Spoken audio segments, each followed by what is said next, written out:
The sport of cycling has been plagued by scandal for quite some time, and it will be difficult for it to move past the issues of the recent past. Let's take a look at some of cycling's most insanely contentious incidents. Do your best to not miss out. Please subscribe to Cycling right now. Then, let's not waste any more time and get down to the video. Here are the top 7 controversies in cycling's history. Exposed: the Pollentier affair. There is one mountain that may come to represent the Tour de France more than any other. In 1978, Michel Pollentier, a hunched-over Belgian, rode up the winding mountain to win a stage and grabbed the race leader's yellow jersey in what appeared like one of the race's greatest rides. The little man with a painful-looking style, who had won the Giro d'Italia the year before and been the main threat to eventual victor Bernard Hinault, would soon be remembered only for his tragic end. Pollentier, who used amphetamines to help him win, hid a condom and tube device under his armpit in an attempt to pass a teammate's pee during the drug test.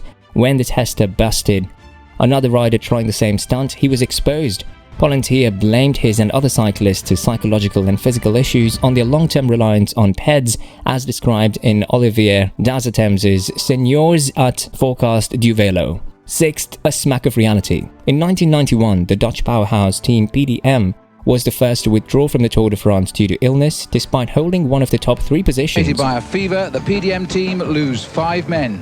This morning, the other 4 retire from the race for PDM. The poisoning of the meal was fabricated. The reality wasn't quite as pretty as they'd hoped. PDM was always seen as questionable by peloton experts, and Greg LeMond's opinion to the suspicious death of Johannes Dreiger added a morbid edge to their allure. It was revealed that the team's medical staff had injected its riders with intralipid, a liquid meal ingredient with valid purposes including feeding comatose patients despite ethical concerns. The bikers collapsed in a frenzied, excruciating heap because whatever came out of the syringes was tainted.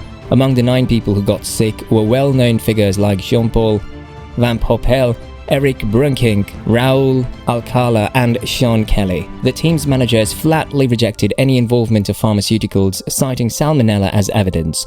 The situation in professional bicycle racing is becoming increasingly dire, as reported by the New York Times. In 1997, the Dutch newspaper De Limburger made public the contents of a tax avoidance lawsuit that had been pending against Wim Sanders, the PDM doctor, during the intralipid scandal for 2 years.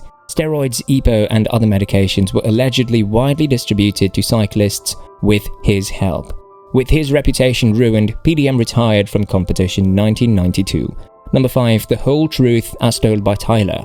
Once upon a time, Tyler Hamilton was widely recognized as the crazy tough guy who finished 4th in the 2003 Tour de France despite having his collarbone fractured on the very first stage of the race.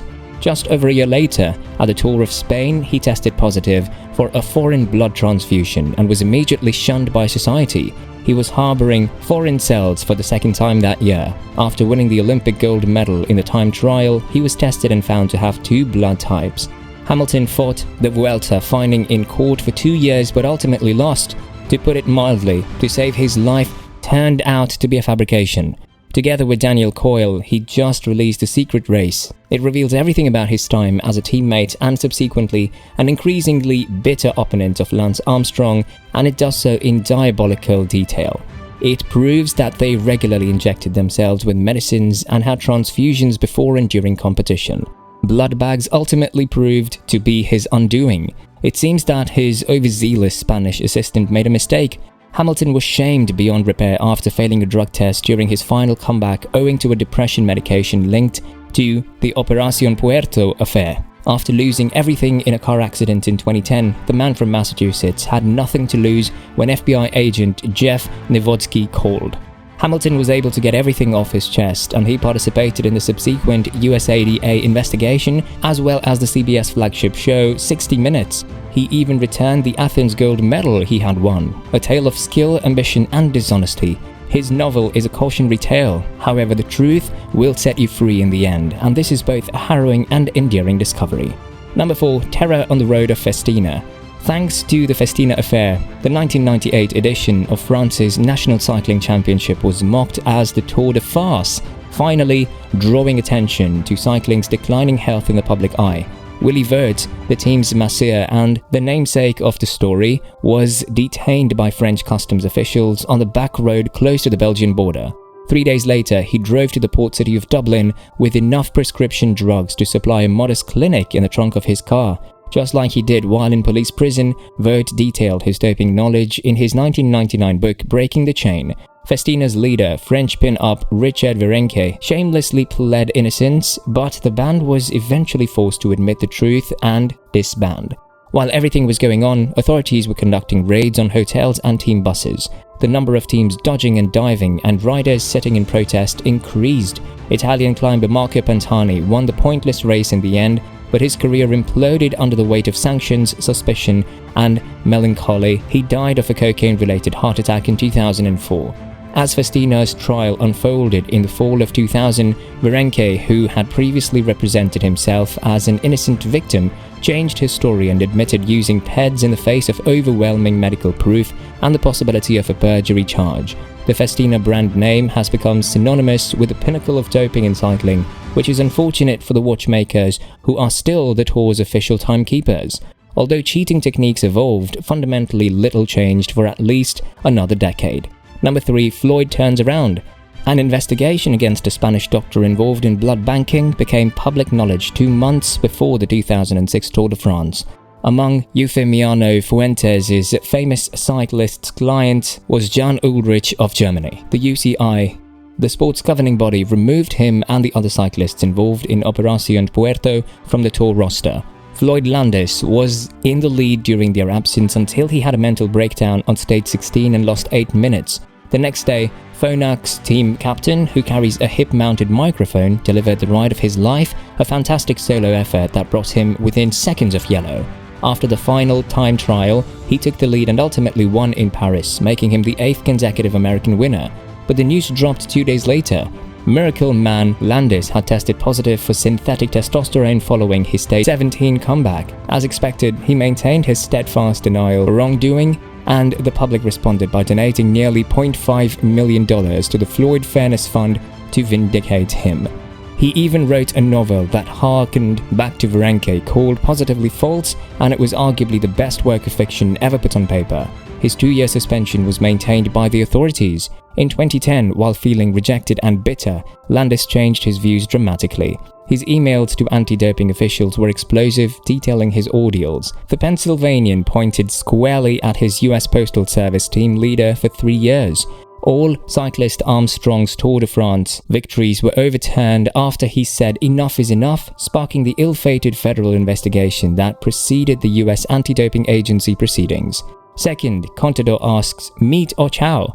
After winning the Tour de France for a 3rd time 2 years ago, Alberto Contador's career hit a cowpat because of his association with Operación Puerto, despite his victorious denial that incriminating seizures, labeled AC, were anything to do with him. Spanish cyclist and 2-time Maillot-Jaune winner Alberto Contador had to work hard to get past Andy Schleck of Luxembourg.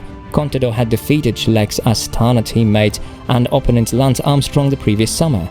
However, it was revealed that a few weeks after the triumph, Contador had tested positive for clenbuterol, an adrenaline-like stimulant.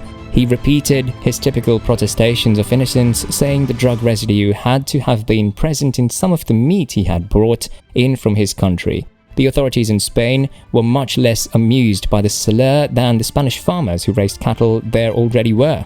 With a 3rd Tour de France victory and the 2011 Giro d'Italia title taken away from him, he was forced to sit out the majority of the season due to a retroactive suspension. To celebrate his recent return, the 29-year-old won the Vuelta a España, perhaps while avoiding the local steakhouses, and raised 7 figures, 1 for each of his Grand Tour titles, including the 2 that were taken away. He shares a trait with his old enemy Armstrong in that they both chose to disregard such punishments. Not to mention his director at Saxo Bank Tinkoff, the disgraced Dane Bjorn Vries, who won the Tour de France in 1996 while using enough EPO to make a bacon rasher fly. En todas las carreras en las que he competido, prácticamente en todas he conseguido victorias, con la consiguiente control. Tragic 1A Tom Simpson. Almost 45 years before Bradley Wiggins, on July 13, 1967, Tom Simpson, an English cyclist, died after collapsing while zigzagging zombie-like up the southern French slopes of Mont Ventoux during stage 13 of the Le Tour. His death stunned the sporting world. Simpson, a famous European celebrity at the age of 29, was found to have amphetamines in both his body and pocket. To alleviate a nagging stomachache, he'd also imbibe in brandy. Simpson's harmful propensity to take pain and major risks combined with the searing heat have a lethal effect. In the horrific 2010 BBC documentary Death on the Mountain, the man's tragic, unexpected death is vividly depicted. In this blistering morning air, Tour Dr. Pierre Dumas reportedly said, "If the riders take something today, we'll have a death on our hands." According to Pierre Cheney's La Fabuleuse Histoire du Tour de France 1988. He was unable to save Simpson at the site, and he was later pronounced dead in the hospital after being evacuated there. Just ahead of Simpson on the famed climb of 1966 was the eventual winner, Spaniard Lucien Aymar, who later called it scandalous that Simpson had become an image of doping.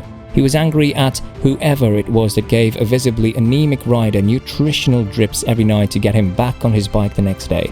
Sadly, many people have passed by the Granite Memorial on Vento without paying much attention to Tom's heartbreaking story.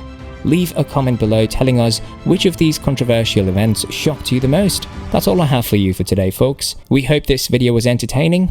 The patronage of our audience is essential to our success. To that end, we encourage you to subscribe to our channel and stay tuned for more incredible critique.